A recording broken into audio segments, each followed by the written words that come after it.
when a wave of popular protesters swept Ethiopia and ushered a new political dispensation in April 2018.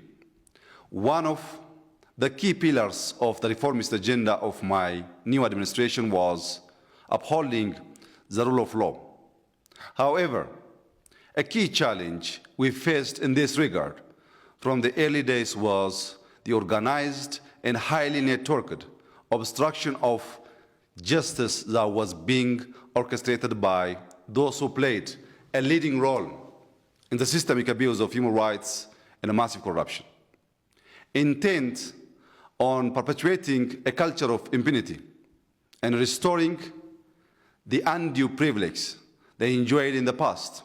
The TPLF old guards have continuously mounted both covert and overt attempts to undermine the people of Ethiopia and our new administration. Behind conflicts that have resulted in the suffering and the deaths of many Ethiopians in the past 2 years, close observers of Ethiopian politics could clearly see the influence of the TPLF clique. They sponsored, trained, and equipped any force that was willing to engage in violent and illegal acts to derail the transition.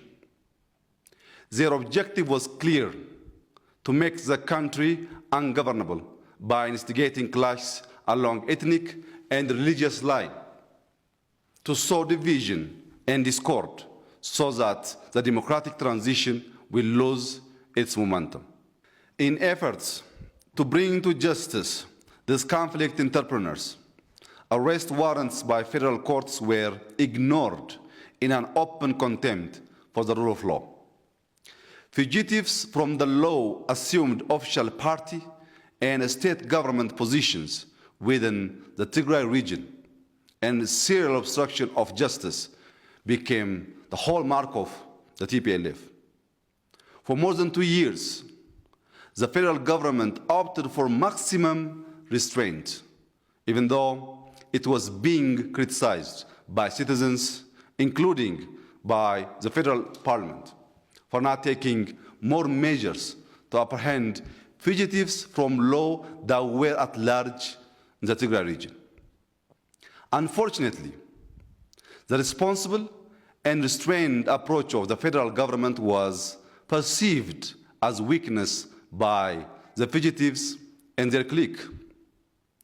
When the general election that was scheduled for this year was postponed to 2021 due to COVID-19 through constitutional interpretation and decision of the House of Federation, the TPLF doubled down on their unconstitutional assertion, and in a blunt violation of the Constitution, TPLF adopted its own illegal electoral law, an illegal electoral commission, and conducted an illegal election in which it won all the seats in the regional council. TPLF's illegal acts did not end there. It also undertook a massive military build-up with the objective of intimidating the Ethiopian people and government. Siphoning of funds aimed at aid and development. TPLF has been preparing for this eventuality since 2018. They organized and drafted irregular militias, not even sparing underage recruits. The regional administration increasingly showed its contempt to federal laws, including the Constitution, and continued pushing a half-cooked de facto statehood thesis. The fugitives within the TPLF have been determined to trigger an armed conflict by attacking the northern command of the Federal Armed Force stationed in the Tigray region earlier this week, intending to take control of its mechanized weaponry and capability. Few days prior to this attack, the regional administration of Tigray publicly declared that they can dictate terms regarding personnel change and movements of the Northern Command, compromising the integrity of the National Defense Force. No federation and constitutional order can tolerate such illegality.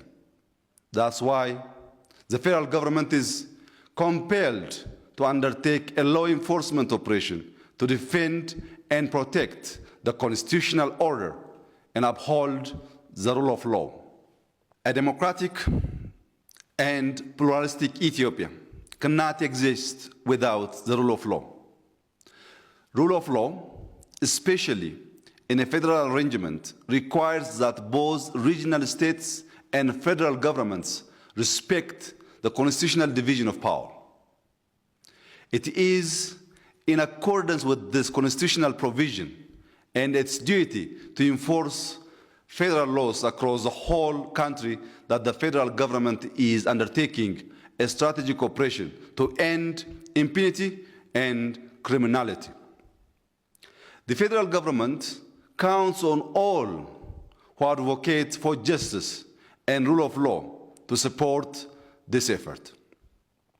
I personally call upon the international community to understand the context and the consistent transgressions by the TPLF clique that have led the federal government to undertake this law enforcement operation that aims to once and for all put an end to impunity and forces aimed at destabilizing the country as well as the region. The Ethiopian people have paid a big price thus far for the criminality of belligerent cliques. Now, we all deserve peace and stability, and this operation aims to end the impunity that has prevailed for years. There should not be any mistake made in treating the federal government as equal with criminal groups. The Constitution mandates the federal government to uphold the rule of law, and to that task we remain committed. Through the instrumentality of a state of emergency, with utmost care for the overall well-being, safety, and security of our citizens in the regional state, the federal government will see through the law enforcement operation it has commenced.